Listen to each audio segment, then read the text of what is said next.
depois que todo mundo aceitar aí. Ok.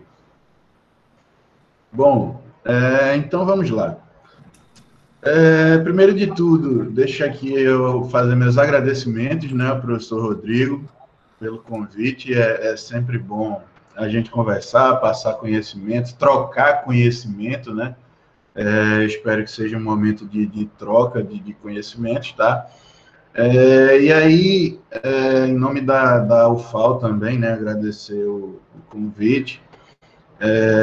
Rodrigo, como já mencionou, é um grande amigo, além da área acadêmica, né? Só tem defeito de torcer para o esporte, não torce para o Santa Cruz, mas isso aí a gente releva, perdão.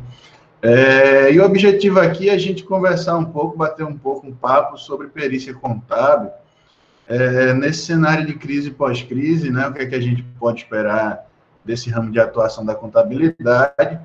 Não à toa eu escolhi esse tema, porque é a área onde eu atuo profissionalmente, tá?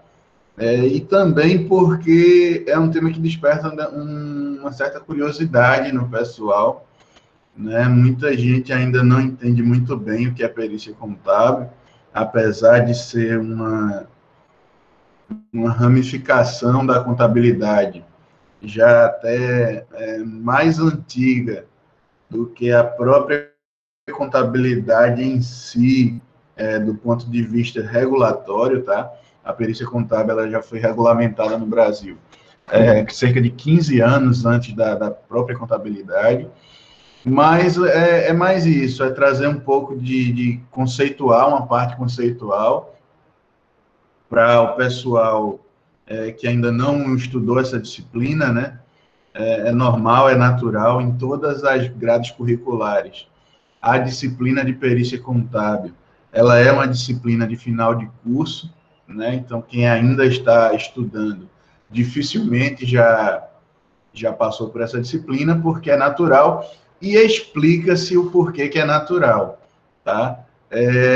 A gente vai ver aqui ao longo da palestra, mas é o seguinte, porque na perícia contábil você depende de, basicamente, a bagagem inteira do que você aprendeu em outras disciplinas para que você use na perícia contábil, tá? Então, deixa eu só falar aqui um pouquinho brevemente, né? O Rodrigo já falou.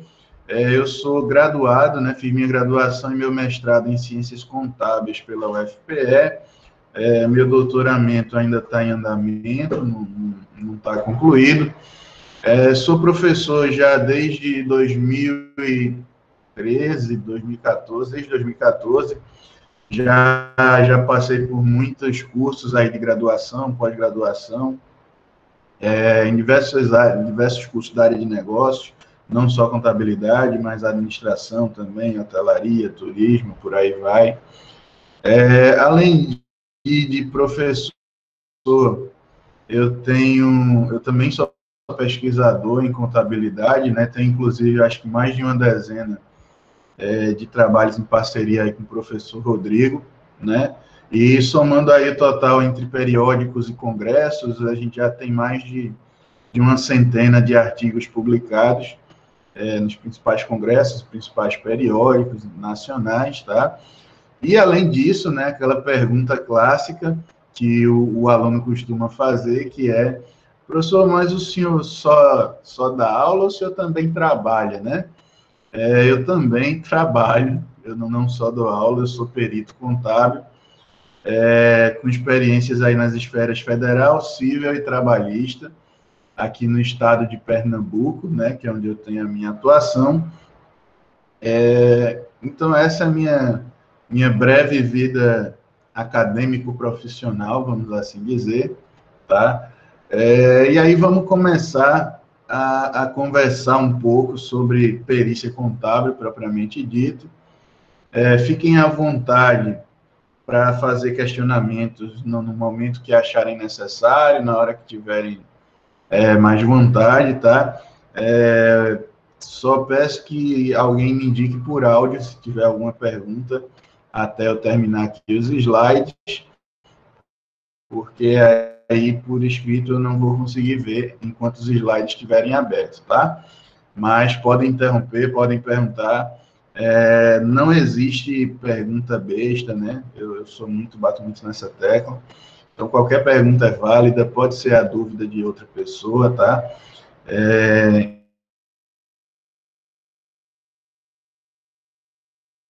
Dada a pergunta, tá? Então, primeiro, dando uma contextualizada sobre o que é perícia contábil, eu trouxe aqui um conceito do saudoso professor Antônio Lopes de Sá, né, já falecido, que foi, durante muitos anos, o principal expoente da perícia contábil, que ele define de uma forma muito feliz, muito completa, sobre o que é a perícia contábil, mas antes da gente pensar em perícia contábil, né, o que é que seria perícia, tá?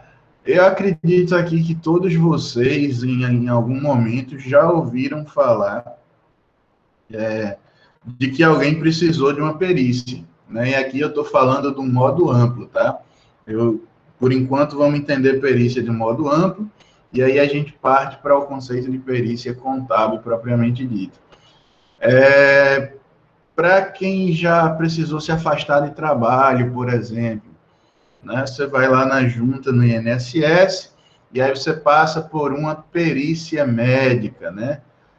Para quem tem plano odontológico, você passa, muitas vezes, você precisa botar um aparelho ou fazer um tratamento no dente, e aí o plano pede que você passe por uma perícia odontológica.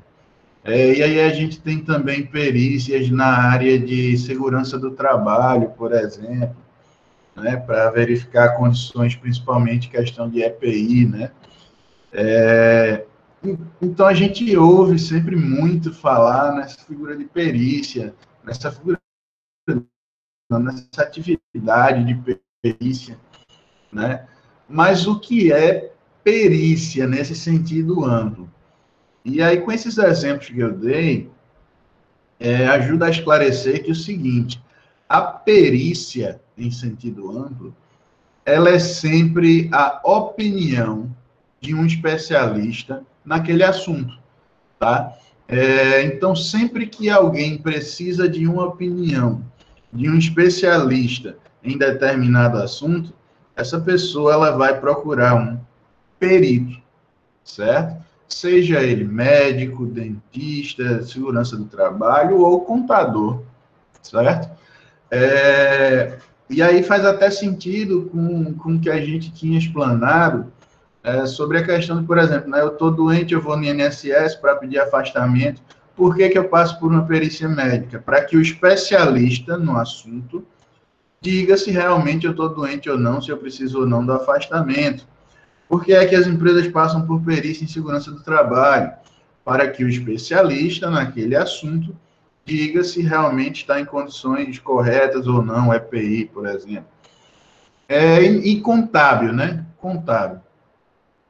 Trazendo aqui para a nossa área, a área contábil, perícia contábil é sempre aquela solicitada quando o assunto em questão é da nossa especialidade. E qual é a nossa especialidade? O patrimônio, certo?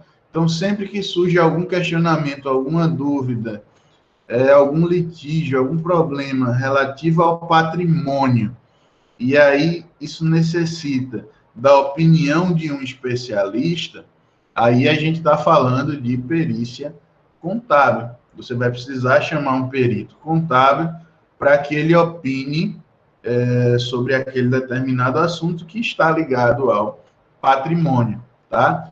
Então, feita essa breve introdução, fica mais claro da gente entender em detalhes o conceito que o Lopes de Sá traz sobre perícia contábil, né? E diz o seguinte: a perícia contábil ela é a verificação de fatos ligados ao patrimônio individualizado, visando oferecer opinião mediante questão proposta. Para tal opinião, realizam-se exames, vistorias, indagações, investigações, avaliações, arbitramentos, em suma, todo e qualquer procedimento necessário à opinião. Então, veja que esse conceito está muito ligado à opinião. Opinião de quem? Do especialista no assunto, tá? E não uma opinião, como se diz no popular, uma opinião de boteco, tá? É uma opinião embasada. Ele está ali na função de especialista no assunto, certo? Então, sempre que a gente falar em perícia contábil, é porque a gente está buscando a opinião do especialista naquele assunto, tá bem? Então, vamos seguindo. Quaisquer dúvidas vocês vão falando, ou agora ou ao final. Beleza, ok.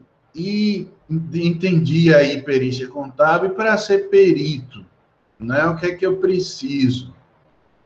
Eu quero ser perito contábil. Bom, a gente tem basicamente 4 pontos, tá? Que estão elencados aqui nesse slide. E aí já é o primeiro desafio, né? Não é tão fácil conseguir ser perito, tá? Primeiro passo é concluir a graduação, certo? A gente já há alguns anos não forma mais técnicos em contabilidade, né? Quer dizer, até existe curso, mas não se registram mais novos técnicos em contabilidade nos conselhos regionais. Mas mesmo quando se registrava, a perícia ela sempre foi um ramo de atuação exclusivo do bacharel em ciências contábeis, certo? Então, quem tem o técnico, ele não pode realizar a tarefa de perito contador, de perito contábil, certo? E aí, beleza, sou graduado, terminei meu curso. Primeiro passo, fazer o exame de suficiência e ser aprovado no exame de suficiência, certo? Segundo passo, para me tornar um perito contábil, é fazer uma prova chamada EQT, Perícia Contábil, que chama-se Exame de Qualificação Técnica, tá? A abreviação EQT vem de Exame de Qualificação Técnica Perícia Contábil. Ela é uma prova normatizada pela norma brasileira NBC TP02, tá? Onde quer dizer o seguinte: você precisa fazer uma prova à parte se você quer se tornar um perito contábil. Funciona igual o exame de suficiência? Não. Ela é um tanto diferente, e aí cabe a gente explicar as diferenças, tá? O exame de suficiência, a primeira diferença, ele tem 50 questões fechadas, ponto final. O exame de perito, ele tem 30 questões fechadas e 2 dissertativas, 2 abertas. Então, ele lembra um pouco aquela prova da OAB, né? Fazendo um paralelo. E para passar no exame de suficiência, você tem que acertar 50% da prova, né?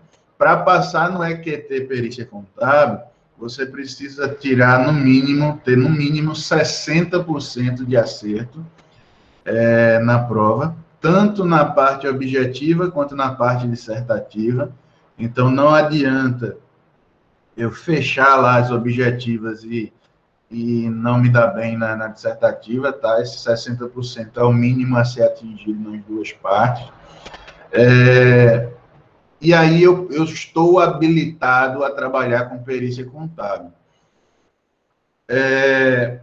Por quanto tempo, né? Aí o que é que acontece? A resolução CFC 1502 de 2016, ela instituiu o que se chama de Cadastro Nacional de Peritos Contábeis, conhecido como CNPC, já que a gente gosta de pôr sigla em tudo, né?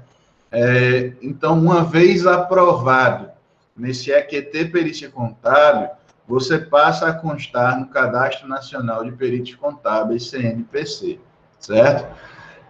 Como funciona esse cadastro? Pela resolução CFC, ele é um cadastro de caráter consultivo para a justiça, tá? Então, as varas de justiça, elas podem consultar esse cadastro na hora de aceitar ou não a nomeação de alguém como perito contábil. Então, quer dizer que eu posso, por acaso, ser só graduado em ciências contábeis, não ter feito a prova de perícia, não estar no CNPC e posso atuar? Ainda em alguns casos, sim, tá? Mas isso tem diminuído, pelo que eu tenho conversado com colegas de perícia. Cada vez mais o CNJ, que é o Conselho Nacional de Justiça, tem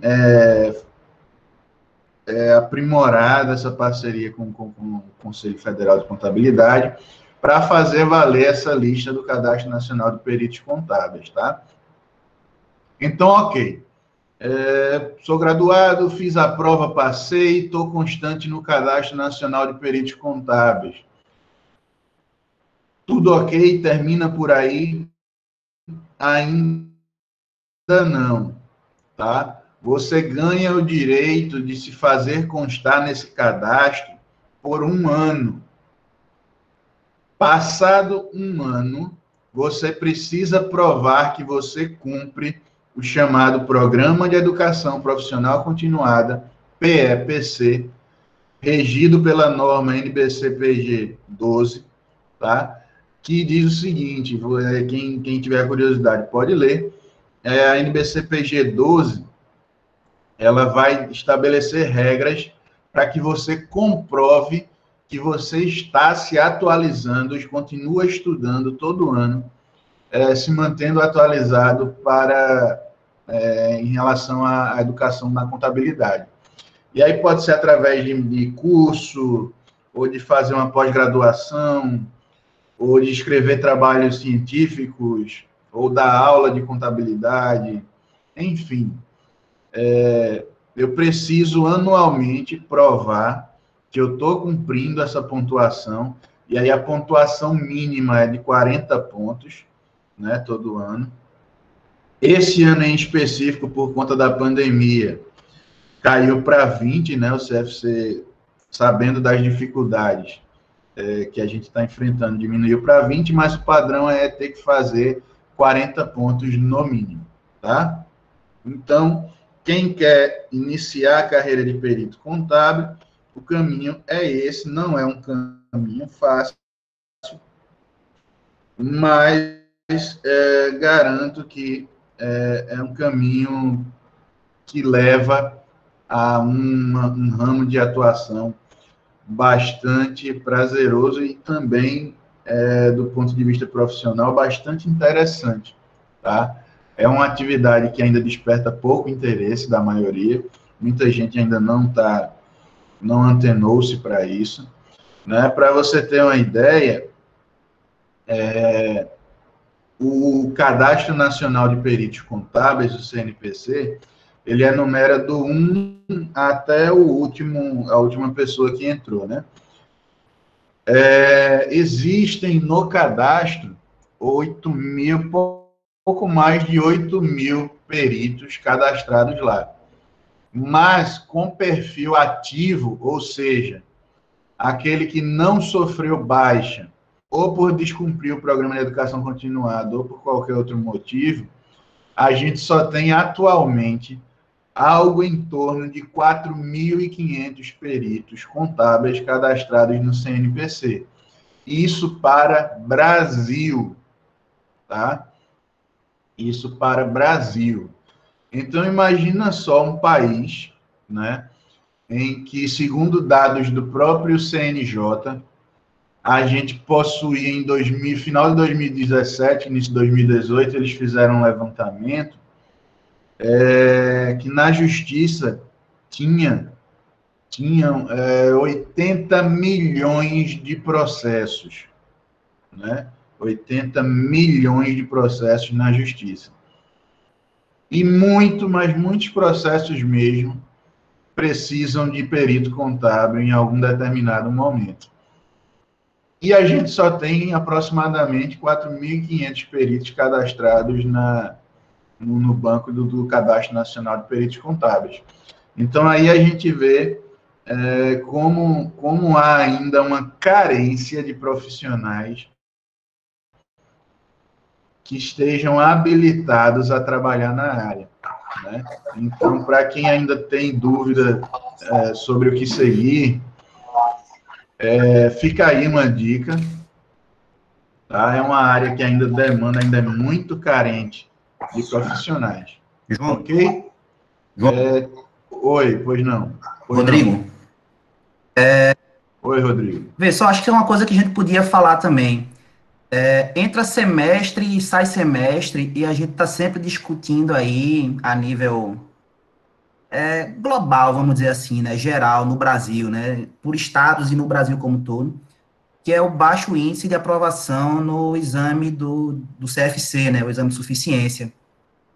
Isso. Todo semestre, vai ter uma nova edição, né, tem 2 por ano, aí, esse semestre agora passaram, sei lá, 30% no estado de Pernambuco, 32% no estado de Alagoas e coisas nesse sentido. Então, o próprio exame de suficiência, ele já tem uma baixa aprovação, né? Perfeito. Tens dados em relação a essas provas como se fosse um exame de suficiência de perícia, como é que está a aprovação disso daí, porque isso, querendo ou não, está um pouco a qualidade do profissional, né, que vai para o mercado e Perfeito. exercer a profissão. Fala aí pro pessoal. Bom, a gente já tem esse primeiro filtro, né, que é o exame de suficiência, que já deixa para trás aí 60% a 70% dos candidatos. E aí, quando a gente parte para o EQT Perícia Contábil, que é como se fosse essa parte 2, né, é uma prova que ela é aplicada desde 2018, se não me falha a memória, 2017, 2018. Uma vez por ano, geralmente em setembro, e a quantidade de aprovados, Brasil, gira em torno de 100 aprovados por ano, né? Geralmente, a nível Brasil, a gente tem alguns milhares, né, 3 a 5 mil pessoas tentando, e a quantidade de aprovados gira em torno de 100, um pouco mais, um pouco menos de 100 aprovados por ano. Então, aí a gente vê, já existe essa primeira peneira, né, que é o exame de suficiência, que já deixa muita gente para trás, e a prova que não é fácil, não é uma prova fácil, exige dedicação, mas até onde eu tenho acompanhado, não chegam a 200, vou estar em 200, no máximo, aprovados por ano no país, né? E se a gente leva em consideração que está entrando 200 no máximo, e está gente caindo, saindo fora por deixar de cumprir o programa de educação continuada ou por qualquer outro motivo, quase que há uma estagnação no quantitativo de peritos contábeis que constam nesse cadastro. Então, é uma situação de oportunidade enorme, né, para quem está disposto. Agora, é o que eu tinha dito, não é fácil, né? Fácil não é, não existe nada fácil nessa vida, né? Mas a proporção é mais ou menos essa, gira em torno de 100 pessoas por ano aprovadas nessa prova. Beleza? Tranquilo? Tem mais alguma pergunta por aí, algum questionamento, algum comentário? A Vanessa 15, eu acho, ela fez uma pergunta: que tipo de casos? Se ela quiser falar, comentar esse tipo, a pergunta dela, que eu não entendi a parte do que se referia. Pode abrir o microfone aí, Vanessa, pode perguntar, fica à vontade.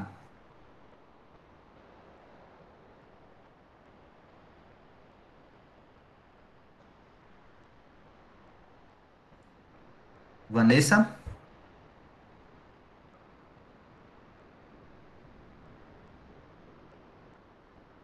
Bom, João, eu acho que Vanessa... Bom, deve estar tímido ou com a Ela está dizendo conexão aqui, ruim. ele falou que há alguns tipos de casos, eu acho que ela não vai falar, ela vai digitar aqui. Vamos fazer o seguinte, ela faz a pergunta aí, o Otacílio anota, e depois a gente Pronto, para não quebrar a dinâmica. Ela disse que o microfone dela não está tranquilo. funcionando. Foi em Pergunta aí. relação... Boa noite. Foi em Boa relação noite. onde a perícia pode atuar tendo só o CFC, o registro de contador, não de perito. Ah, Certo. tá. Que tipo de... Na verdade, seriam os segmentos que a perícia atua, né? Não. Isso, mas Ele pelo falou, que eu entendi, eu acho que eu entendi a pergunta. professor João falou Tendo Perícias que ia só, trabalhistas, né? Fiscais e... tendo só o diploma de contador, mais ou menos isso, como é que eu posso trabalhar em perícia, né? Acho que a pergunta foi nesse sentido.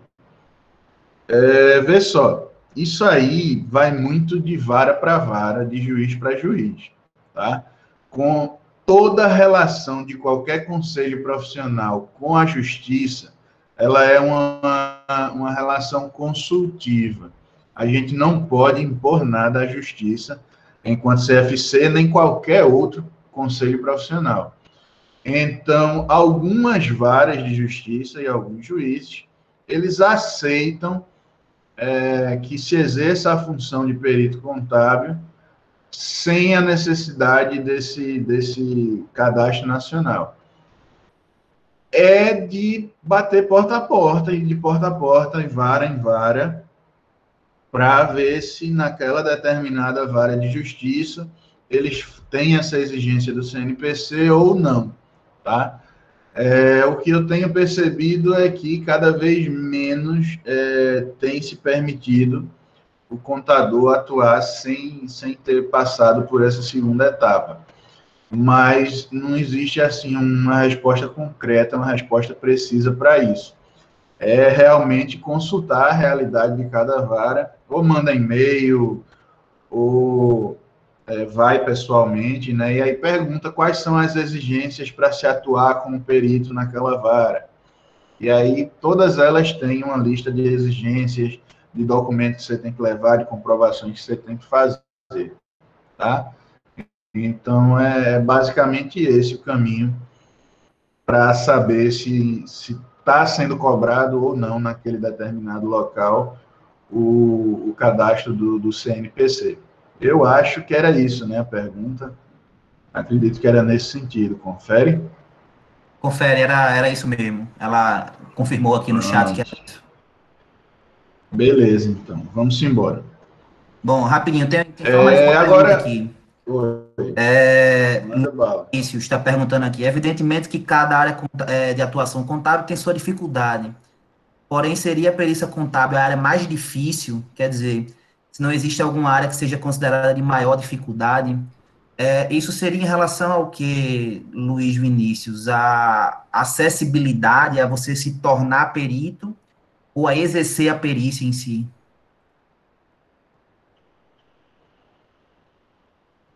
Pode abrir se quiser. Ah, está falando em relação a ambos, então.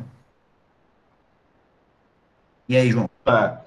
Vê só, por muito tempo, foi uma área muito difícil de entrar, né? Porque ela funcionava muito na base do QI, porque você precisava ter essa indicação para ir sendo nomeada, etc. Mas isso vem mudando, principalmente com o surgimento desse CNPC e a exigência dessa prova.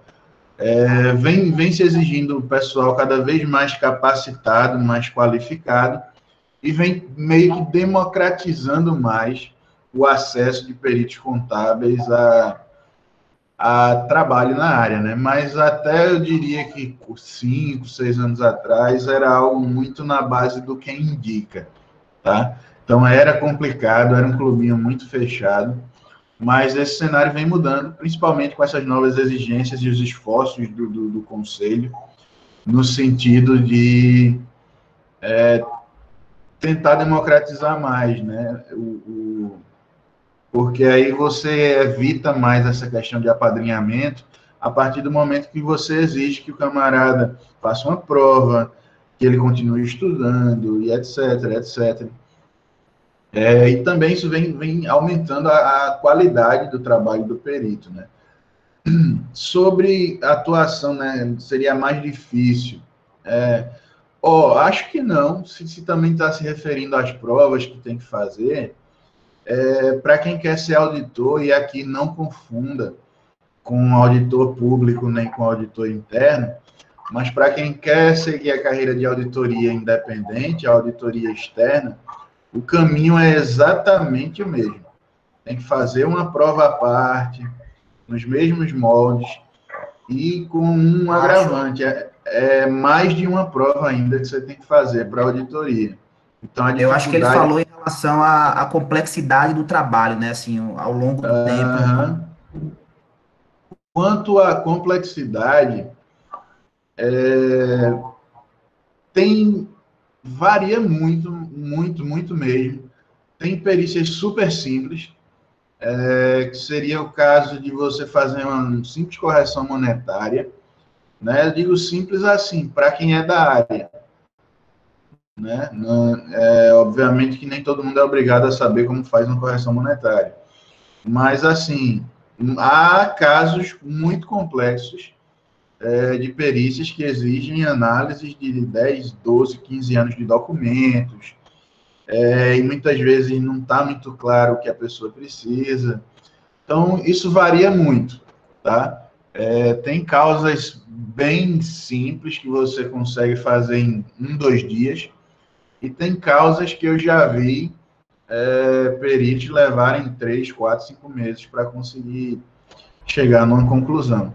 Então, não tem muito, nem só 8, nem 80. Né? Tem um ramo muito grande aí de atuação, porque é uma área bastante diversa, né? Você pode pegar basicamente de um tudo, tá?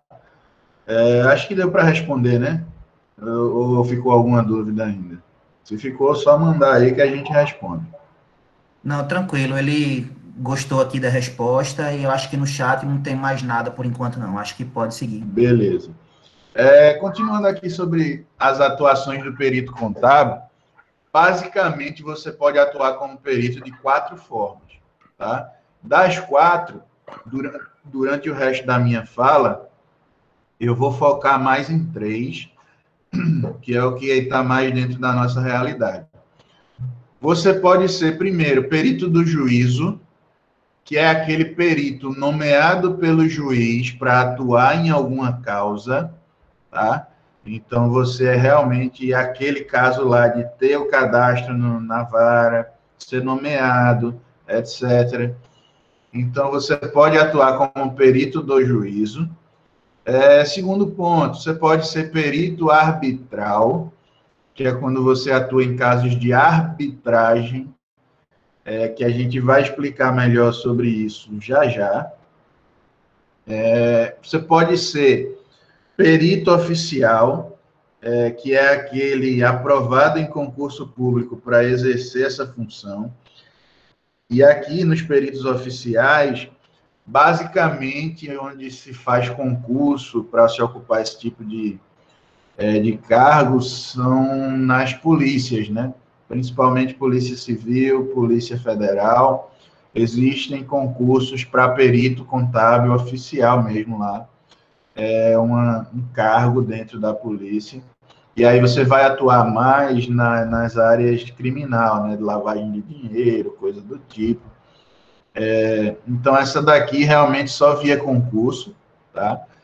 Geralmente é Polícia Civil e Polícia Federal, perito oficial, certo?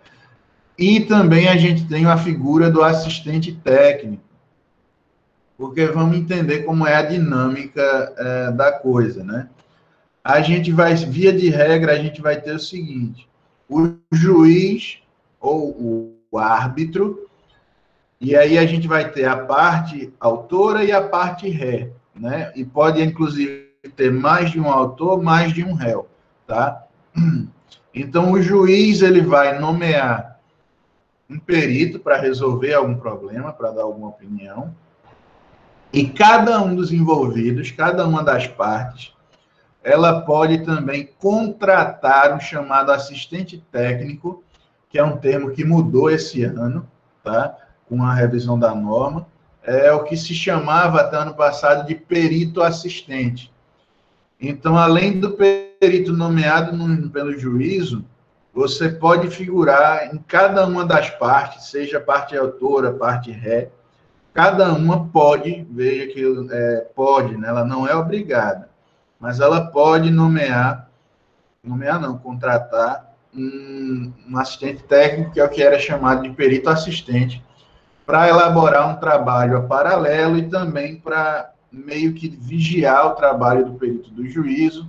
Eles ficam mantendo contatos entre si, tá? Então, perceba, né? Eu tinha falado lá de 80 milhões de processos que a gente tem nos últimos dados levantados.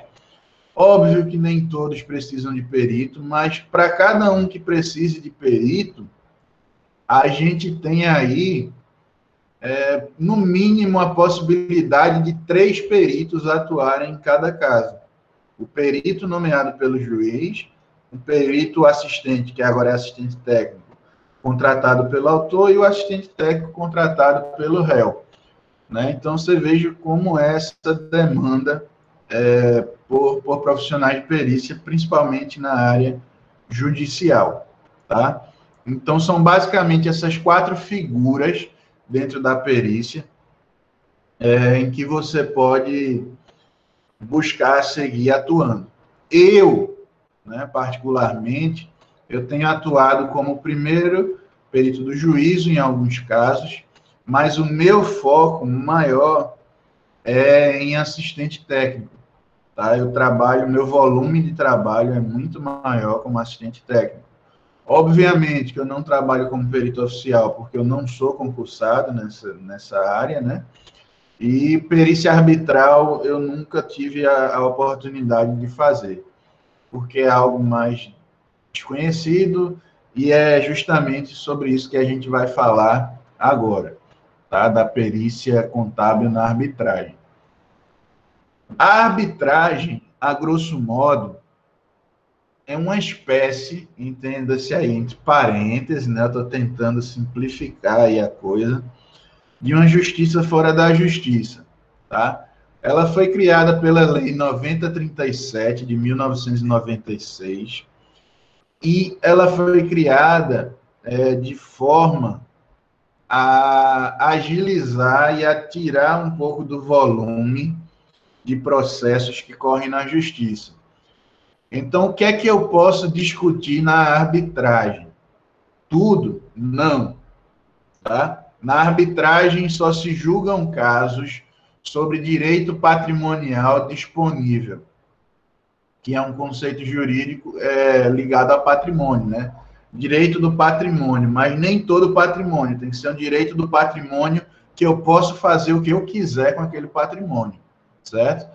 Por isso que é patrimonial disponível. Por exemplo, eu tenho um imóvel, esse imóvel é meu, se eu quiser eu vendo, se eu quiser eu alugo, então existe um direito patrimonial disponível ali. Agora, se eu tenho um imóvel que eu recebi em herança ou em doação, e que os termos da doação disseram lá que eu não posso me desfazer desse imóvel, que eu tenho que dar uma aplicação a esse imóvel específica, é um direito patrimonial? Mas não é um direito patrimonial disponível, porque eu não tenho livre escolha sobre o que fazer com aquele patrimônio. Então, esses casos não são tratados nas câmaras arbitrais, tá? E como é que o perito contábil ele pode atuar nessas câmaras de arbitragem? As câmaras, via de regra, elas têm um rito quase que igual, quase que semelhante ao da justiça, certo? Só que aí você vai ter a figura do árbitro, daí o nome arbitragem, né? A figura do árbitro julgando a causa, tá? Isso é bastante comum. E quando é que isso acontece, né? Primeiro, isso é muito comum em grandes empresas, elas já põem isso nos seus contratos sociais, de qualquer desavença ou desentendimento relativo a direito patrimonial ser resolvido em câmaras de arbitragem, então ela pode já ser prevista, ou, quando acontece o problema, se as partes em comum acordo concordarem de que querem tratar isso numa câmara arbitral e não na justiça, elas também podem fazer uso da arbitragem. As vantagens são, o resultado sai muito mais rápido, mas muito mais rápido mesmo, do que na justiça. E a segunda vantagem é que a empresa não se expõe tanto, tá? Você não tem tanta exposição quando você trata de assuntos na Câmara Arbitral. E aí o perito contábil, né? Como é que ele pode trabalhar, ter oportunidades nessa área? Principalmente em tempos que a gente está vivendo de dissolução de sociedade, né? Empresas fechando, etc, etc.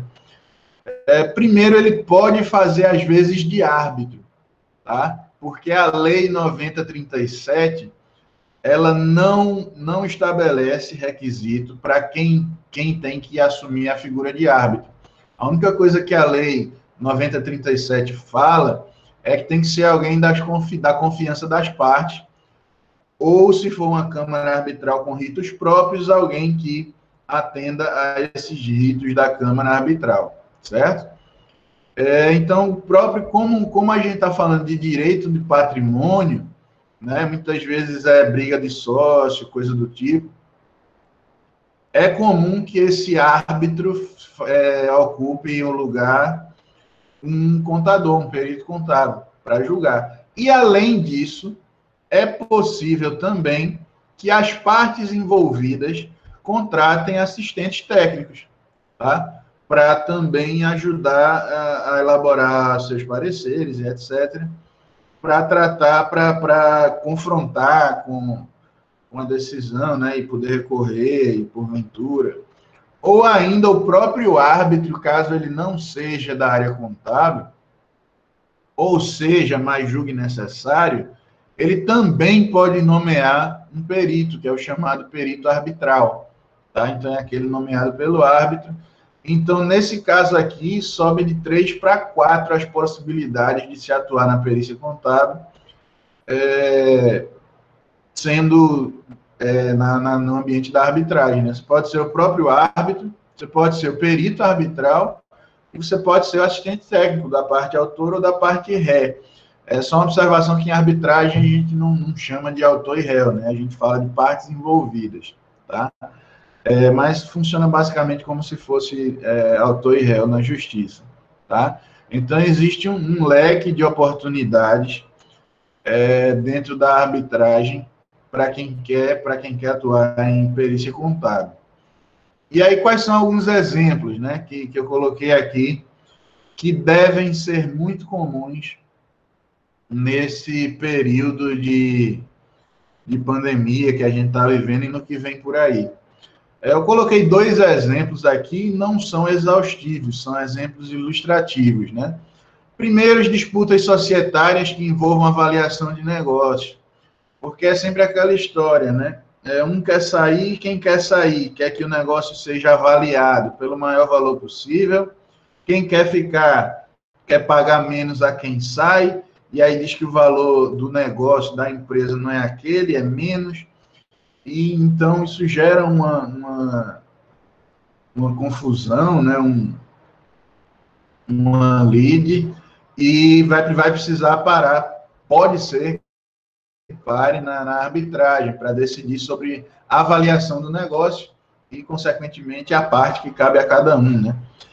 Outro ponto também que deve ocorrer muito, são os chamados lucros cessantes, ou seja, aquele lucro que eu deixo de ter, tá? Fazendo uma associação, um exemplozinho que eu gosto de dar em sala de aula, para explicar lucro cessante, seria o seguinte: suponhamos que você, por um descuido, você furou o sinal vermelho e aí você bateu num táxi, tá? Você está errado, vai pagar o conserto do táxi, e, além disso, se for parar na justiça, você tem que pagar também pelos dias que ele ficou parado sem rodar, né? Porque isso é o chamado lucro cessante. É quando você deixa de receber alguma coisa por culpa de um terceiro, tá? Então, isso acontece muito nas empresas, tanto entre empresas, quanto na mesma empresa, né? O sócio, ele foi excluído da empresa. E aí ele pode requerer uma ação de lucro cessante, porque ele vai deixar de ter no futuro o recebimento desses lucros, né? ele pode entrar com esse tipo de ação, ou ainda decorrente de alguma quebra de contrato. Tinha um contrato de fornecimento de uma empresa A com a empresa B. Esse contrato foi quebrado. Então, eu posso entrar com um pedido de lucro cessante, porque eu estou deixando de ter esse dinheiro que poderia vir para mim. Tá? Então, as possibilidades, elas são enormes na arbitragem, muito embora a arbitragem, apesar de ser de uma lei de 96, né, que já vai fazer 25 anos, não colou muito. A gente ainda não tem muitas câmaras de arbitragem, mas é uma possibilidade, tá? É uma possibilidade. E aí, falando agora no ambiente judicial, né, que é onde a imensa maioria das oportunidades surge, o que é que a gente tem de perito, né? Aí você pode atuar de duas formas, ou sendo perito do juízo, ou sendo assistente técnico naquele esquema que eu já falei, tá? E aí você tem 3 oportunidades em 3 fases distintas para atuar como perito. Você pode atuar no que eu botei aqui em parênteses, na fase pré-judicial, que ficou até um cacófono, né? Mas na fase antes de entrar na justiça, tá?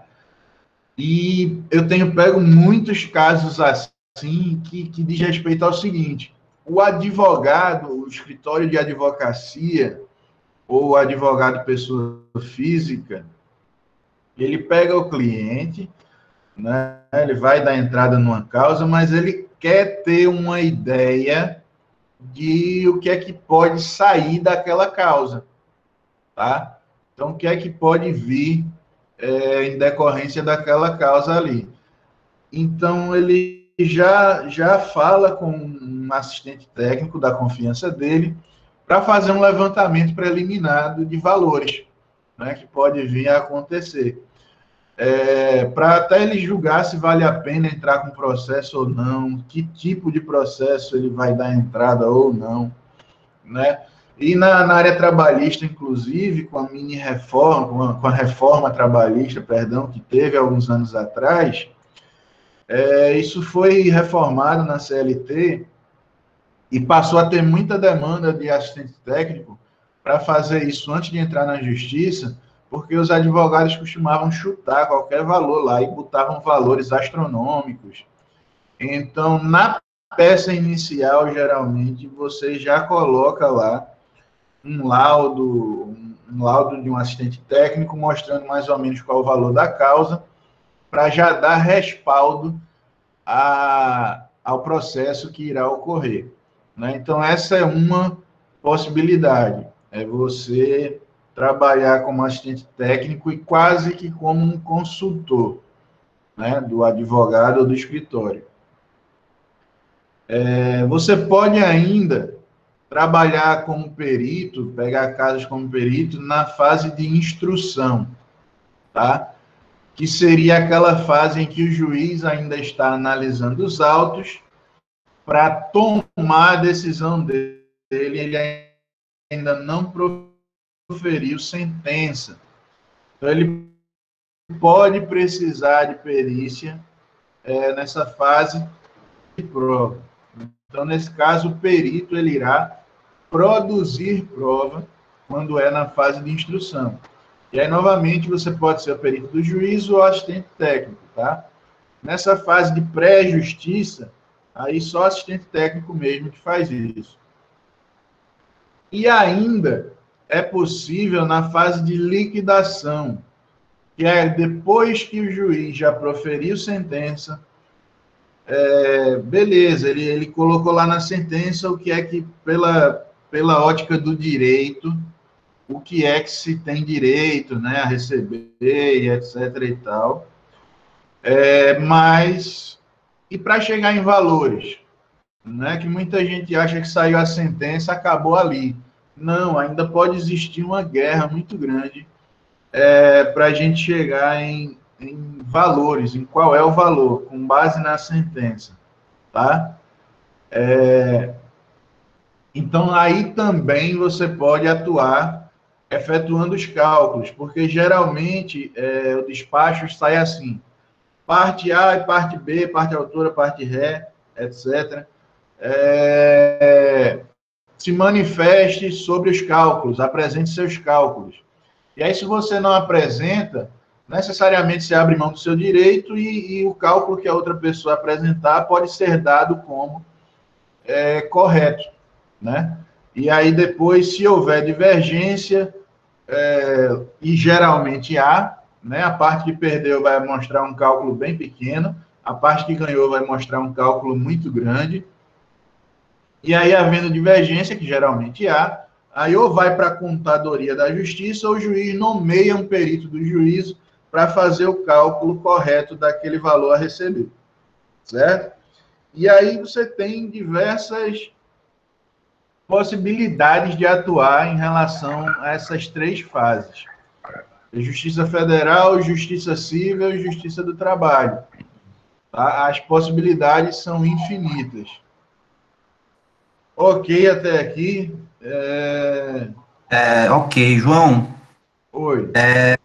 surgiu uma pergunta aqui, eu ia deixar para o Otacílio fazer, mas acho que tem um pouco de interpretação aqui no negócio, eu acho que eu tenho que te explicar um cenário primeiro, tá? Beleza, vamos lá. Porque eu leio a pergunta. Em Maceió, né, lá em Maceió, não tô lá, tô em Pernambuco, tá tendo um caso, não sei se tu chegou a ouvir falar, que tem um bairro lá, né, eu acho que o mais afetado, são mais alguns bairros, na verdade, mas o mais afetado é o bairro do Pinheiro, que ele tá afundando, certo? Eu não sei se tu chegou a ouvir falar nisso. E aí, Não, não sabia. desapropriando um monte de gente, né, não sei se a palavra correta é desapropriar, mas enfim, estão tirando um monte de gente de suas casas, levando para outras localidades e tal, porque as casas, elas não estão, enfim, estão rachando e tal, tem perigo de desabamento. E isso tudo está acontecendo por conta da Braskem, né, aquela empresa que ela extrai salgema, né, do solo, e por conta da trepidação de certos, enfim, do maquinário dela, né, provavelmente está causando esse problema daí, né, o afundamento lá de bairros, enfim, casas rachando e tudo mais. Aí tem um aluno aqui, o Wellington, ele está perguntando o seguinte: é certo que nesse caso, né, do bairro do Pinheiro, né, causado pela Braskem, no que se refere aos empresários, né, que tem né, pequenos negócios ou médios negócios nesses bairros, que tiveram seus comércios fechados por conta desse problema, poderá haver a atuação da perícia para mensuração aí desses lucros cessantes. Quer dizer, essa parte que se sentiu lesada, ela pode ir à justiça, né? E aí como é Perfeito. essa participação aí do perito, né, nesse tipo de caso? É um caso clássico. E aí envolve também, provavelmente, né, do que você está me dando aí de informações, tanto a parte contábil quanto a parte de engenharia também. Né? Porque, primeiro, você precisaria ter uma perícia da parte da engenharia para provar, né, que é fruto disso. E aí, uma vez realizado, comprovada essa primeira etapa, entra a perícia contábil tranquilamente. Isso é um caso clássico de lucro cessante. E Eu acredito outros... que já há. Eu acredito que já há, até porque a própria empresa, ela, como é que chama, meu Deus? Ela admite isso porque ela realiza um monte, ela está realizando um monte de gastos e de obras, né, colocando geomantas e tal, para prevenir, né, ou remediar, minimizar alguns efeitos, né, então, já tem uma discussão longa na justiça também, já fazem alguns anos isso também que tá rolando. caso clássico de lucro cessante e outros cálculos também, indenizações e etc., por diversos motivos. Mas lucro cessante, num caso como esse, caso clássico mesmo, clássico, não tem para onde correr, tem que fazer valer esse tipo de direito. E, com toda certeza possível, em alguma parte do processo, vai ter que ser chamado um perito contábil para avaliar esse lucro cessante, para saber o tamanho do prejuízo causado, né, pela desapropriação, porque aí também entra a destruição de ativos, né, destruição de bens, desvalorização de bens, enfim, mas sim, lucro cessante entra aí com toda certeza. Perfeito. Gente, mais alguma dúvida aí ou pode seguir? Bom, eu acho que tá ok. Vamos lá. Pronto, por enquanto tá tudo certo, né? Então, quando eu trouxe aqui alguns exemplos de campos de atuação, né, nesse ambiente judicial, que é o que eu entendo que vai começar a chover, acontecer de rodo aí, nesse cenário que a gente está vivendo agora, que o CNJ, em junho, já botou prazos para retomada parcial, né, do funcionamento da justiça e coisa e tal. O primeiro grande grupo é o de causas trabalhistas, né, que, via de regra, causa trabalhista é a que mais gera demanda pericial. Tá? Não é a que melhor remunera, mas é a que no volume traz mais casos. Tá?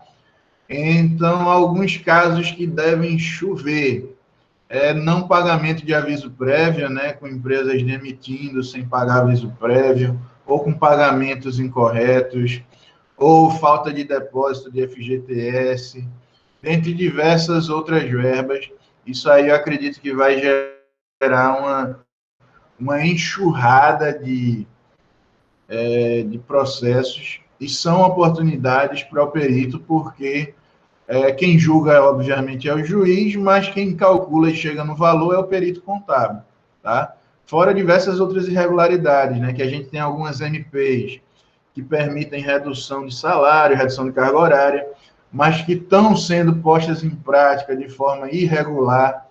Então, essas reduções podem ser consideradas irregulares também, para quem não atentou de ler direito essas MPs. Isso pode e deve gerar uma enxurrada de processos. E aí entra trabalho para o perito contábil, tanto na fase antes de entrar na justiça, quanto numa possível liquidação de sentença também. Segundo caso, as empresas que estão pedindo recuperação judicial, né? Muitas, principalmente a realidade das micro, pequenas e até médias empresas que estão entrando com pedido de recuperação, sempre, porque sempre é uma palavra perigosa, né? Mas é muito comum que o juiz, antes de aceitar esse pedido de recuperação, que a justiça, antes de aceitar esse pedido de recuperação, ela peça um parecer, um laudo de um perito contábil, para ver se realmente a empresa não tem outra saída, se o caminho é a recuperação judicial mesmo. Então, não tem muito para onde ir. E é isso, infelizmente, é um cenário que está acontecendo, né? E vai gerar demanda muito grande de profissionais da perícia contábil para analisar esses casos de recuperação judicial, até porque a gente entra no terceiro ponto, né, que são das fraudes. Sempre tem quem queira dar uma desperta, né? Então, para avaliar eventuais casos de fraude também, né, de gente se aproveitando para fechar e não pagar nada, mesmo sem justificativa e etc. Questões de não pagamentos fiscais, né, sonegações fiscais. Em alguns casos está tendo negociação, em outros casos vai ter que parar na justiça, porque os órgãos não querem deixar de arrecadar, algumas empresas estão apertadas, outras também não pagam porque não querem, ou enfim, não cabe a gente julgar o mérito aqui, mas que vai surgir muita demanda também decorrente disso, não tenha dúvida. Principalmente essas causas trabalhistas, causas de recuperação judicial e causas ligadas a... Eu coloquei aqui sonegações fiscais, mas disputas fiscais, vamos dizer assim, né? Então, são campos de atuação que prometem ter um volume enorme devido a esse cenário que a gente está passando. Já tem, né, um certo volume, mas que tendem a ter esse volume exponencializado aí, devido a tudo isso, tá? No mais, pessoal, eu só tenho muito a agradecer, reforço o agradecimento ao professor Rodrigo pela oportunidade, em nome da UFAL também, né, pela oportunidade. Aqui estão os meus contatos para quem queira trocar alguma ideia, alguma coisa. Tem o meu e-mail, tá? O meu e-mail pessoal. E fazendo um jabazinho, né? Me sigam lá no Instagram também, que eu tenho. A gente conversa muito sobre contabilidade. É mais voltado para a perícia, mas a gente fala no contabilidade como um todo, que é o perfil do contador.perito, tá? E no YouTube também a gente tem diversos vídeos de diversas aulas, no canal chamado Os Barbas da Contabilidade, que eu tenho em parceria com o professor Fábio. Então é isso, estou aberto aqui ao debate, acho que agora é a parte mais enriquecedora, né, Gente, vocês podem abrir o microfone dessa live, dessa conversa. Fazer algum tipo de esclarecer algo. E aí né? Enquanto eu vou fechar a apresentação, né? Vou fechar aqui o slide. Qualquer coisa podem me pedir que eu mando, tá? O professor Rodrigo tem também já o slide. A gente teve até uma e aí eu vou fechar só para chat, se você disponibilizar. No próprio chat é possível? Não, ela perguntou no chat se você ia disponibilizar o material. Ah, sim, disponibiliza, é só pedir. Beleza. Eu vou só fechar ele agora para ficar com a tela aqui no Meet de novo, para facilitar o nosso debate, tá bom? Isso. A gente tem até as 21, então dá para a gente bater um papo aí, o pessoal fazer perguntas aí, né, debater, enfim, falar qualquer coisa. Enquanto acho que o pessoal se prepara aí, deixa eu perguntar, né, por vocês também. No dia a dia, João, da perícia em si, né, que tipo de conhecimento, assim, se aplica mais, né? Que tipo de ramo da ciência, matemática, estatística, a própria contabilidade, como é que você puxa isso para dentro da profissão e como é que você concilia esses diversos conhecimentos para esse... Beleza. Basicamente aquilo que eu tinha comentado no início, ela vai puxar de quase tudo que a gente aprende ao longo do curso, né? Porque, por exemplo, na parte trabalhista, vai requerer muito conhecimento de legislação trabalhista, de departamento pessoal. Nessa parte de disputa de sócios, societária, vai depender muito de você ter aquele conhecimento, aquela bagagem de análise de balanço, análise de indicadores, reavaliação, né, valuation. Então, vai requerer muito, muito disso também nessa parte contábil. Em alguns casos também, matemática financeira. Em muitos casos, na verdade. Conhecimentos em matemática financeira para quando a gente lida com causas de juros abusivos ou algumas outras coisas de contratos bancários, de financiamento. Então, requer de quase tudo um pouco. Legislação tributária, né? Que não é tanto a minha praia, mas tem muitos peritos que pegam essa parte de legislação tributária, dessas coisas. Então, contabilidade tributária também você tem que saber muito. Enfim, tem que ser... uma área que exige muito conhecimento. Tanto que é natural que, mesmo em perícia, a gente não pegue todo e qualquer tipo de trabalho, porque sempre tem alguma coisa que a gente não domina tanto, tá?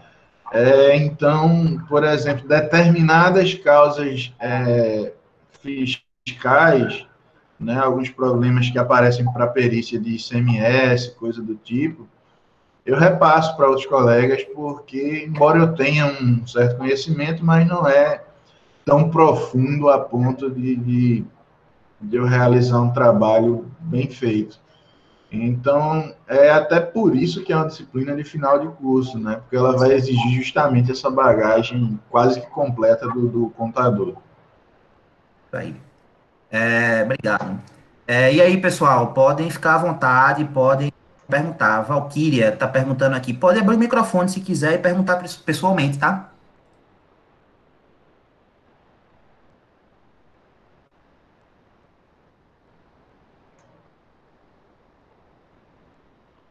Bom, eu acho que ela não vai fazer isso.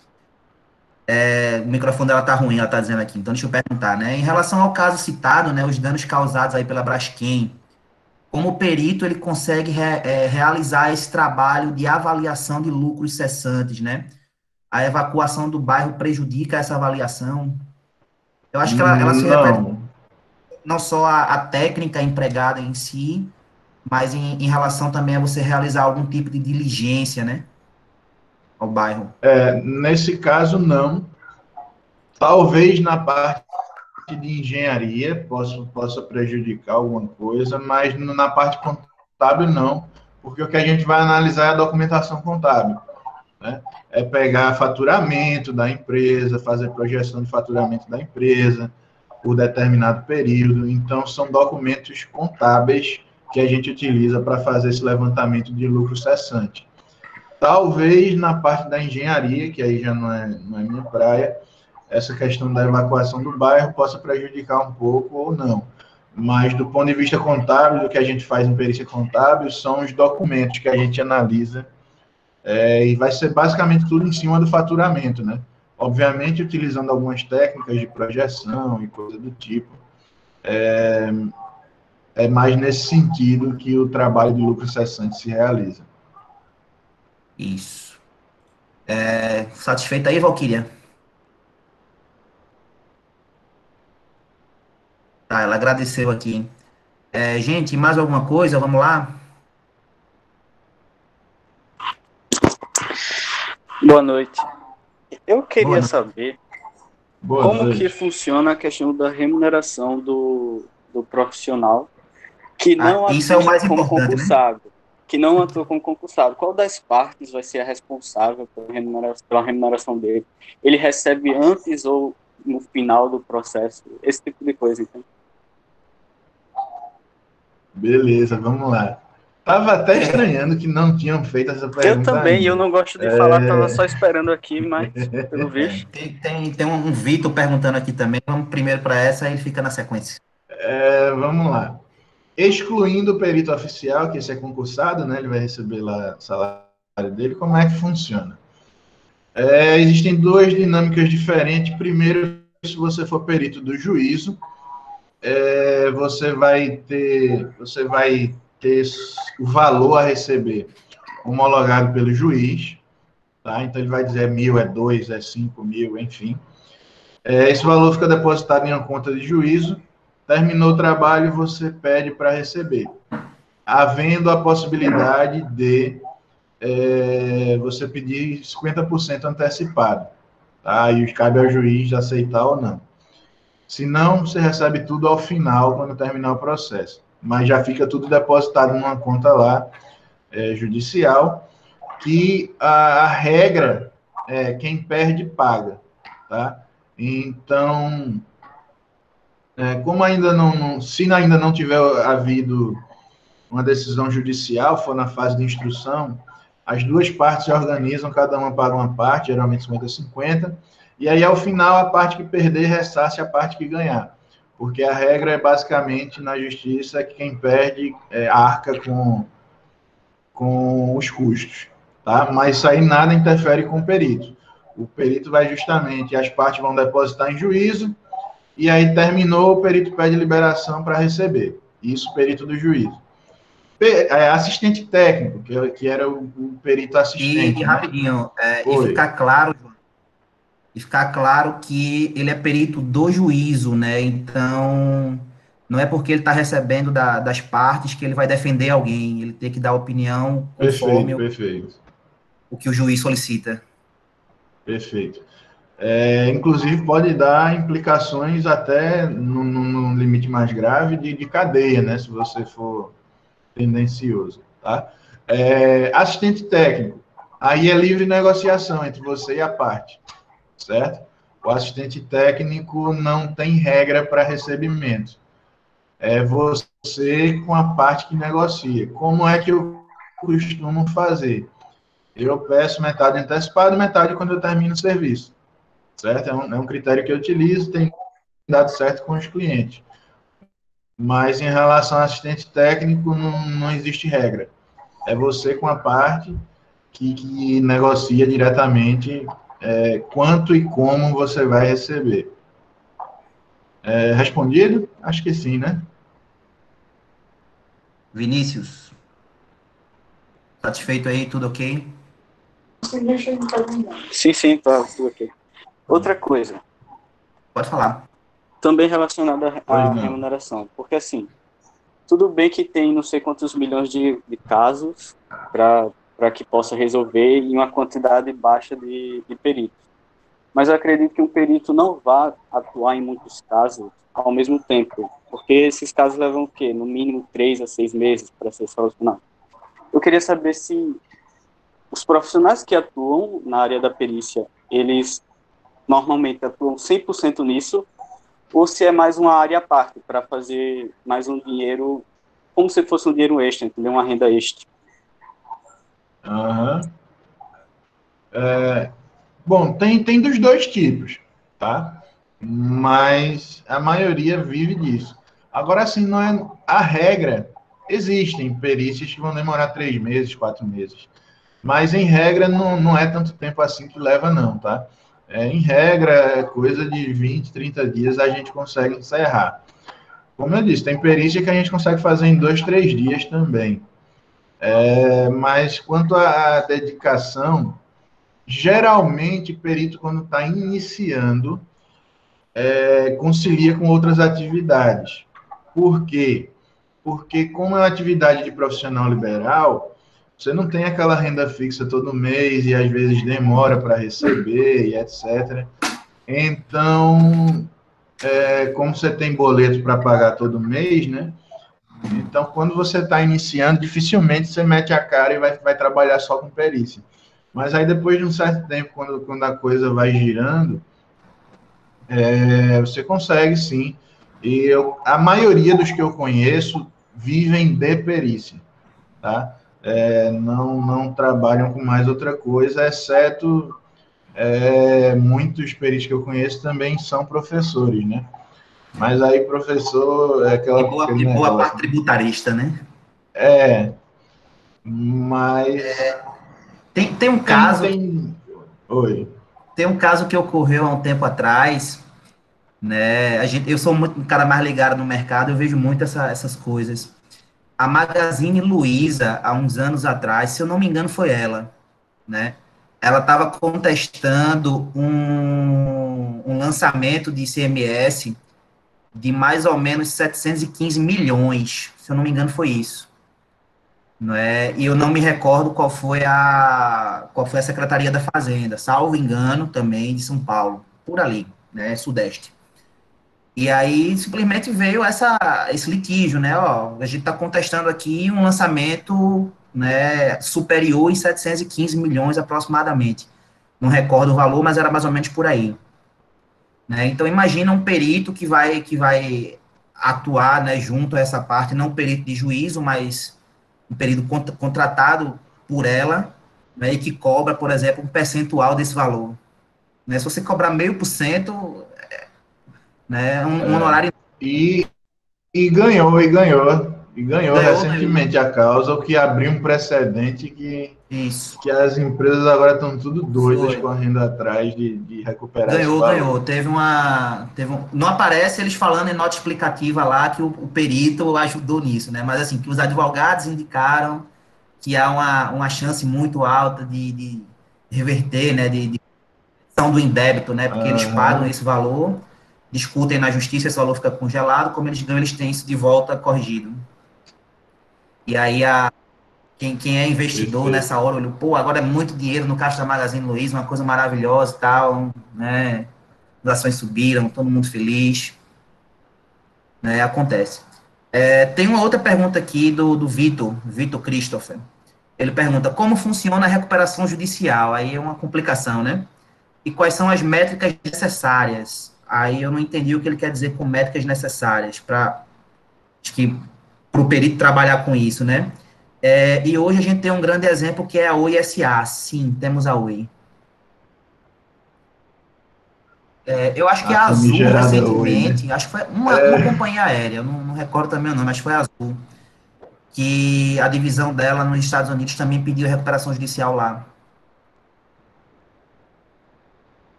Isso, teve uma empresária mesmo.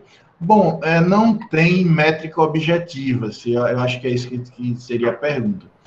Né? Isso puxa muito de conhecimento de análise de balanço e de finanças, tá? Isso vai puxar muito de você analisar indicadores, termômetros de solvência, coisa do tipo, e aplicar esses métodos para ver se realmente como é que está a liquidez da empresa, como é que está a capacidade de pagamento dela.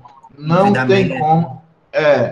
Que eu lecionei um bom tempo a disciplina de análise de balanço e eu sempre dizia o seguinte: se você pedir para 10 analistas fazerem 10 análises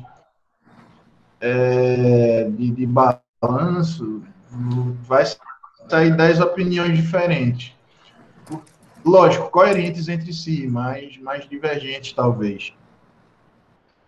Porque não tem um padrão do tipo, chegou aqui, né? Você pega um exemplo do termômetro de Canitz, né? Que é um termômetro de solvência muito usado. Passou daqui, está insolvente, passou aqui, está na penumbra. Mas se você pegar um outro, um Elizabeth, que por exemplo, você já vai ter um outro resultado em cima. Então, você conseguir argumentar no seu laudo, no seu documento, no seu trabalho, com argumentos sólidos e científicos, de que aquela empresa não tem outra saída que não a recuperação judicial. Agora, uma métrica assim, padrão, chave, passou daqui, tá, beleza, não passou, realmente não tem, tá? Aí cabe, por exemplo, a quem discordar, apresentar um novo laudo. Né? Discordando, não discordo, isso aqui não está em situação de recuperação, não. E aí, havendo laudos discordantes, a decisão é do magistrado, em quem ele vai acreditar para levar à frente ou não o processo, certo? Mas não tem muito para onde correr, não. É mais ou menos dessa forma aí que funciona. Uma coisa que eu acho que a gente pode falar, principalmente nesse período de Covid, né, de pandemia, é que essa crise, ela vai ensinar a gente uma lição talvez muito dura, que é trabalhar bem o capital de giro. Né? Tenho uma certeza na mente de vocês. Eu acho que as empresas, né, que não tem caixa, elas vão quebrar. Não tem para onde correr, certo? E a gente está vendo isso até com as empresas maiores, né? A gente investe e tal, lê muita empresa, lê muitos balanços, e a gente tem visto uma preocupação excessiva de grandes empresas nesse período de Covid, de manter mais caixa do que dívida, por exemplo. Né? Então, tem uma porrada de companhia elétrica por aí, né, que eu tenho visto isso recentemente. Saiu até uma decisão judicial que estava proibindo as companhias elétricas, por exemplo, de cortar a energia de inadimplentes nesse período, né, de pandemia. E realmente é até desumano, né, você cortar, o cara perdeu o emprego, ou, enfim, reduziu, não tem capacidade de pagar, a companhia, por esse momento, está absorvendo esse impacto. Isso está batendo no caixa dessa empresa. Só que esse caixa vai ser utilizado para pagar as dívidas. Então, tem muita empresa preocupada, né, em manter muito caixa. Por quê? Porque o que é que pode surgir? Pode surgir um problema de liquidez, ela entrar numa certa descontinuidade e até mesmo ser adquirida por uma concorrente.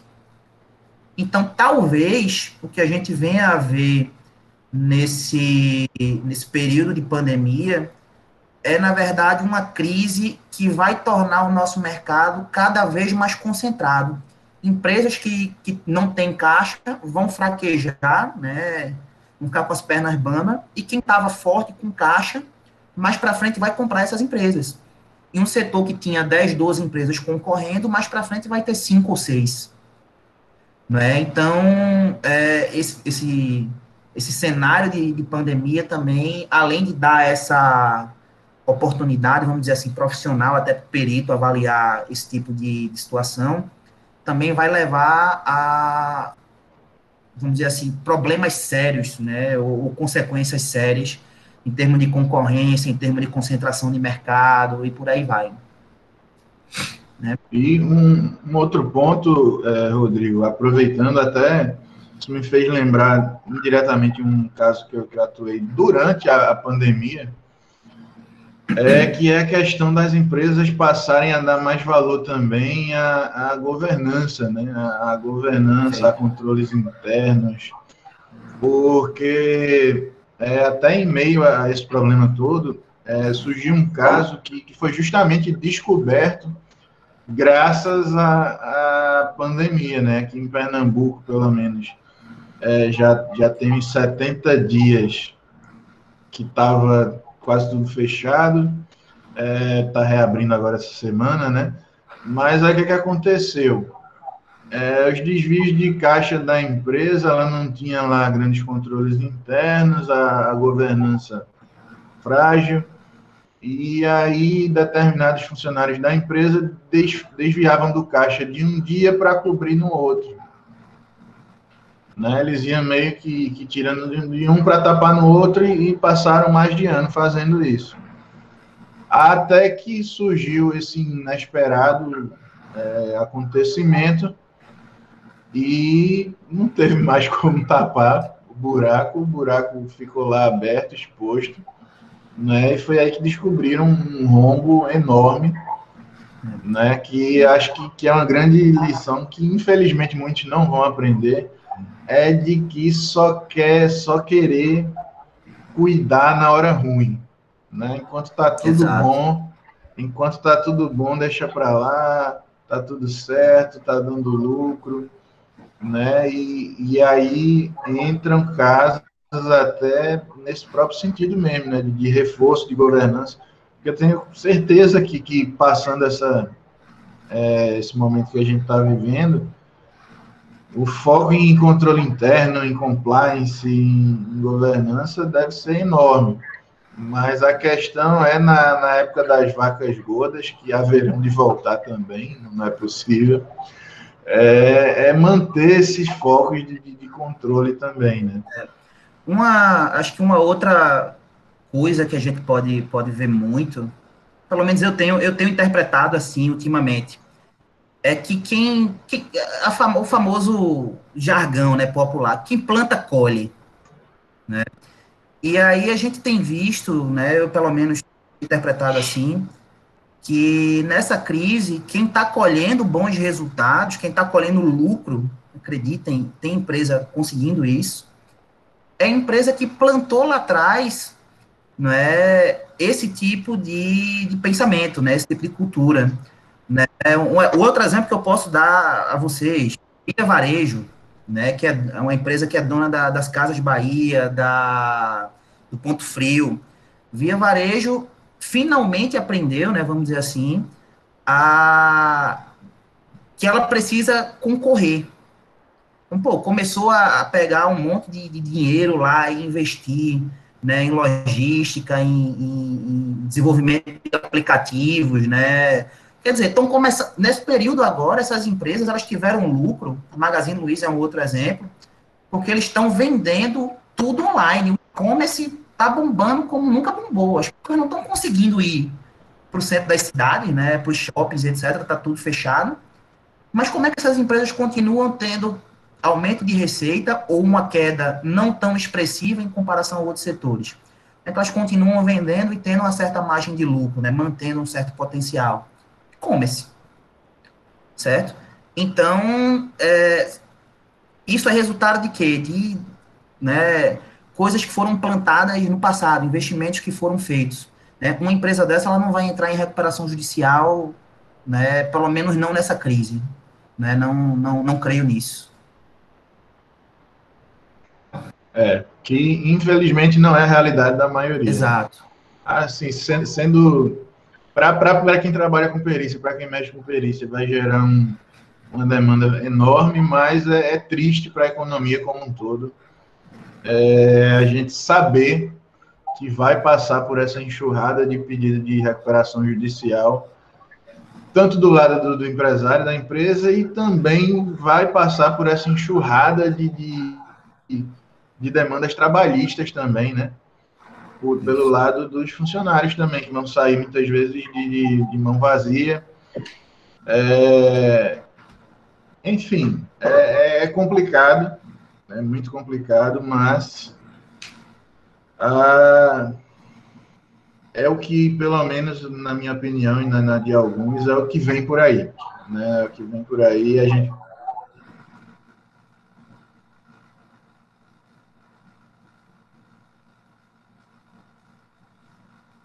Travou aqui.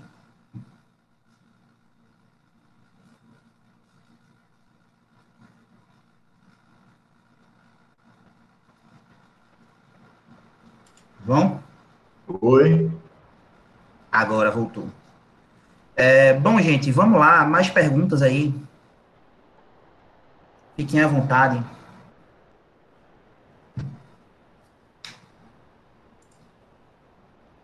Otacílio, e aí? Nada?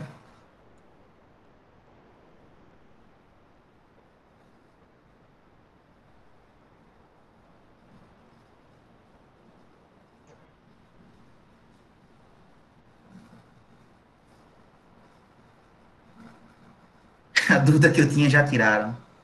Pronto, é isso. Quer falar mais alguma coisa? Quer esclarecer algo mais, assim, algo que poderia falar, que não falou ainda, enfim.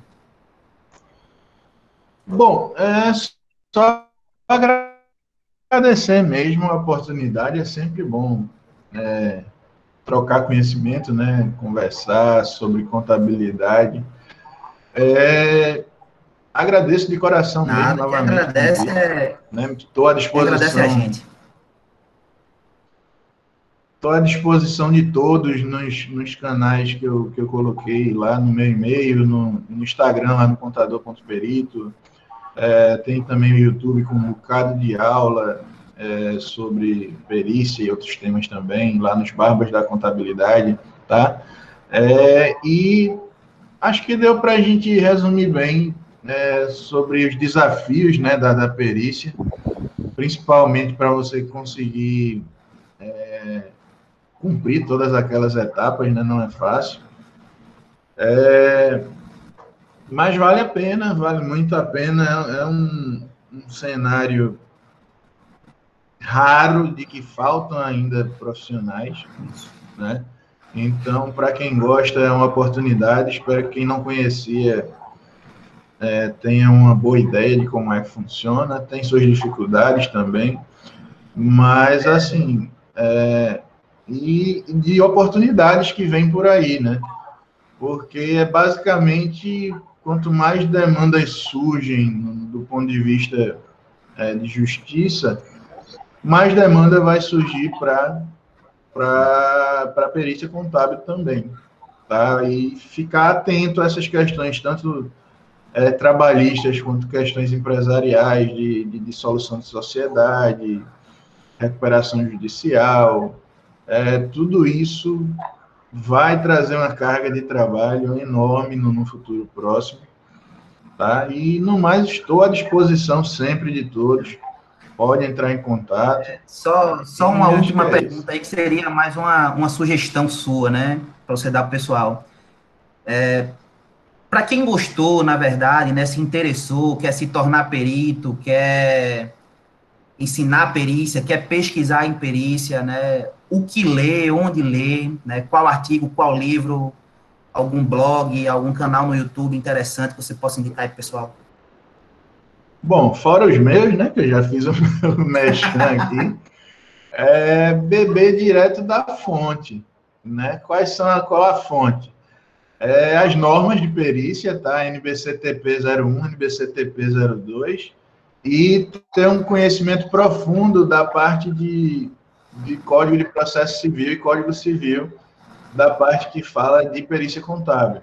Tá? Então, as normas de contabilidade de perícia contábil e Código de Processo Civil e Código Civil na veia, não todo, obviamente, mas ele regra muito sobre a atividade de perícia contábil. E querendo também iniciar, né, como faz para começar? Eu digo o caminho que eu segui, é deixar currículos na contato também. E é um bom início. E beber dessas fontes, beber direto das fontes, né, como se diz. As normas, que em perícia a gente tem duas principais, NBCTP 01, NBCPP 01, e Código Civil, Código de Processo Civil. Basicamente, isso já é um ótimo começo para quem quer atuar na área. Beleza. Só para a gente finalizar, tem uma menina querendo fazer uma pergunta aí ainda. Vamos embora. Assim, não é uma questão tanto sobre perícia, é uma questão mais de curiosidade minha, e você como profissional bem mais avançado, é uma questão pessoal da minha pesquisa do TCC, eu estou estudando sobre a pandemia e os impactos que tá tendo financeiramente, economicamente no Brasil com a pandemia. Você acredita que alguma empresa relacionada à Bolsa de Valores, a Bovespa, tenha crescido economicamente com essa pandemia? Sim, eu acredito que sim. Como o próprio caso que o Rodrigo falou, as empresas que têm investido em e-commerce, né, Via Varejo, Magazine Luiza, empresas ligadas ao setor de farmácia também devem provavelmente, não é um setor que eu acompanho tão de perto, farmacêutico, mas tem tudo para ter crescido também.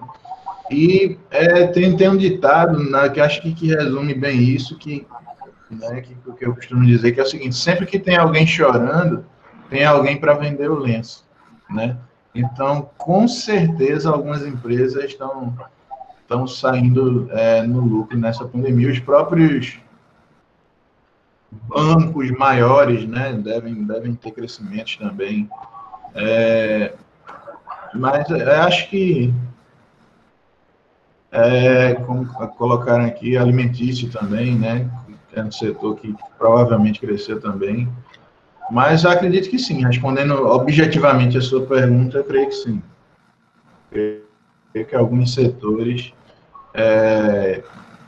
crescem com qualquer crise. Quem ganhou muito dinheiro também foi o pessoal que estava vendendo, né, em dólar, né, que estava exportando, né? O dólar que passou aí dos 5, muita empresa que tem receita em dólar teve ganhos expressivos aí.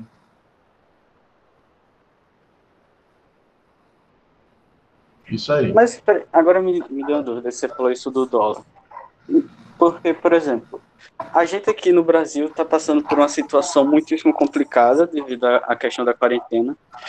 E certo. O governo está tomando algumas políticas que eu vejo que vão prejudicar muito mais a gente ainda. Por exemplo, a questão do auxílio. Eu vi no site da Globo que está aí para sair 100 bilhões de reais só em auxílio. Dinheiro que a gente não tem para pagar, ou seja, isso vai cair nas nossas costas, vai gerar uma inflação explosiva. Então, essas pessoas que venderam o dólar, não era melhor elas terem segurado os investimentos que elas tinham fora do Brasil até a gente se recuperar dessa crise, dessa situação? Não, peraí, você está falando de pessoas ou de empresas? Porque Empresas. O que a gente está falando é no sentido de uma empresa exportar, né? Uma empresa caracteristicamente exportadora que vende o seu produto, né, em dólar no mercado internacional. Então, um exemplo que eu posso te dar imagina uma certa indústria, né, de commodities no interior, sei lá, do Paraná, do Mato Grosso, que eles vendem soja. Né? Esse valor ele vai ser negociado, né, em dólar na Bolsa de Londres, por exemplo. Então, com essa alta do dólar que teve, por exemplo, esse tipo de empresa, né, estava tendo bons ganhos. Citando aí o exemplo que nossa colega aí, Vanessa falou, né, de empresas da Bovespa, Uma empresa que eu posso citar para vocês, por exemplo, é a WEG. Não sei se vocês já ouviram falar da WEG, WEG. Ela fabrica máquinas e motores industriais. Ela vende, ela exporta a maioria disso, né? Então, ela tem boas receitas em dólar, tá? Então, nesse período que a gente teve muito problema econômico, né, dentro do Brasil, e essa disparada do dólar, para essa empresa, não foi um cenário tão complicado. Por quê? Porque ela estava tendo ganhos, né, e acompanhando essa alta do dólar na receita dela, tá? Então, isso fez com que ela não tivesse prejuízo ou não tivesse quedas na receita tão substanciais como outras empresas, entendeu? Ah, ok, entendi.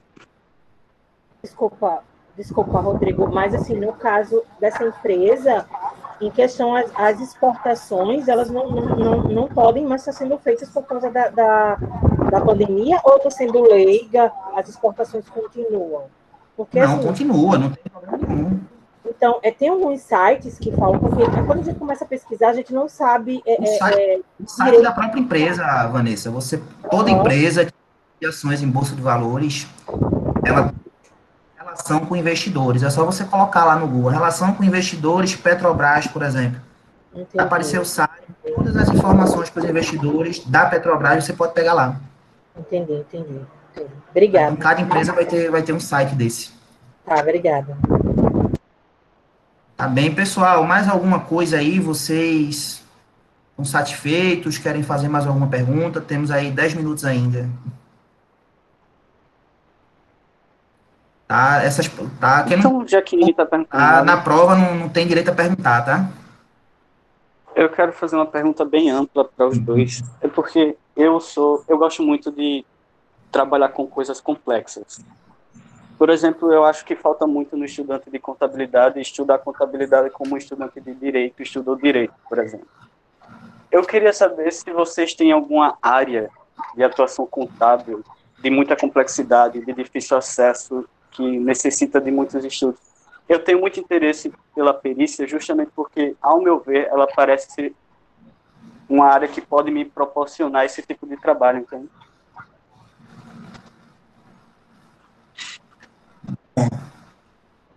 Área de contabilidade complexa. Bom, vamos lá. Começa com T, né?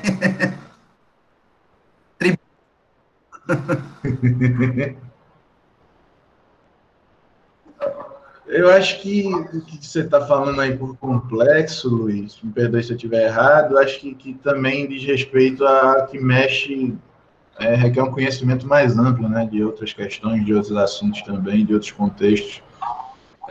Nesse sentido, faz sentido. Nesse sentido, é coerente o que você coloca. Da contabilidade na parte de perícia, puxando sardinha, né? Porque a gente precisa sempre estar conversando com o direito, né? Em diversos momentos a gente precisa desse conhecimento do direito, conhecimento profundo das normas também, para entender até onde está certo, até onde está errado, conversar com matemática financeira, com estatística, mas eu acho que não só a área de perícia, né? Acho que a área de auditoria também requer muito disso. A parte de finanças, né? Que aí o Rodrigo tem muito mais propriedade que eu para falar. Requer muito disso também, né? Conhecimento além da contabilidade, de estatística, de economia, enfim. Eu acho que é mais uma questão do quão disposto você está a mergulhar em determinada área que vai determinar o quanto ela vai se tornar complexa ou algo do gênero. Acho que muitas das áreas têm ambiente para isso. Acho que não sei se o Rodrigo concorda ou não. Concordo total e digo que acho que todas as áreas, na verdade, né, dependendo da sua especificidade, ela pode ser realmente muito complexa. Né? Imagina, por exemplo, um perito que atua, né, apenas em perícias tributárias ligadas aí a legislações de PIS e COFINS ou de ICMS. São legislações, assim, enormes, né, variam de estado para estado, né, no caso do ICMS, complicadíssimas. No caso do PIS e COFINS, a gente tem PIS e COFINS para segmentos. Então, um exemplo que eu posso dar, a gente tem PIS e COFINS para medicamentos, a gente tem PIS e COFINS para um outro tipo de produto, né? Então, nunca vai ser uma legislação só para todos os eventos que podem ocorrer, né? No caso das auditorias, por exemplo, posso citar um outro fato da Bolsa de Valores, né? A Price, né, a PwC, que é uma das Big Four, ela tem um braço, né, especializado só no ramo de petróleo, energia e gás natural, né, energias renováveis e gás natural. Então, as empresas, né, ao redor do mundo, vamos dizer assim, né, que atuam nesse tipo de segmento, boa parte delas, né, são clientes da Price. E aí, claro, o cara tem que entender muito de auditoria, muito de direito, né, muito de CPC, muito de finanças, né, para poder auditar bem e emitir uma opinião. Tá? Uma opinião nunca vem só, né, da esfera contábil, né? Ela vem de realmente entender o negócio, né? E o negócio, né, envolve você entender pessoas, entender fenômenos econômicos, você entender a economia como gira e como você está dentro dela, né? Então, quer dizer, são muitas coisas interligadas ao mesmo tempo. Eu acho que a complexidade de qualquer ramo da contabilidade vem daí, né? Claro que a gente vai ter coisas mais simples, mas se a gente se dedicar mesmo e procurar ser específico, né, ao máximo, a gente vai ter muita complexidade mesmo. Isso aí, assina embaixo. Certo? Alguém quer falar mais, alguém aí, enfim. Né? Alguém mais para dizer alguma coisa? Tá aberto o microfone aí, fiquem à vontade. Tá, oi Vanessa, certo? Tudo bem, depois a gente conversa, certo? Bom, gente, eu acho que ninguém mais tem nenhuma pergunta, certo? Eu queria só fazer um pedido final a vocês, né? Vamos todo mundo ligar as câmeras, né? Se a gente tivesse pessoalmente, tiraríamos uma selfie, mas agora vamos tirar um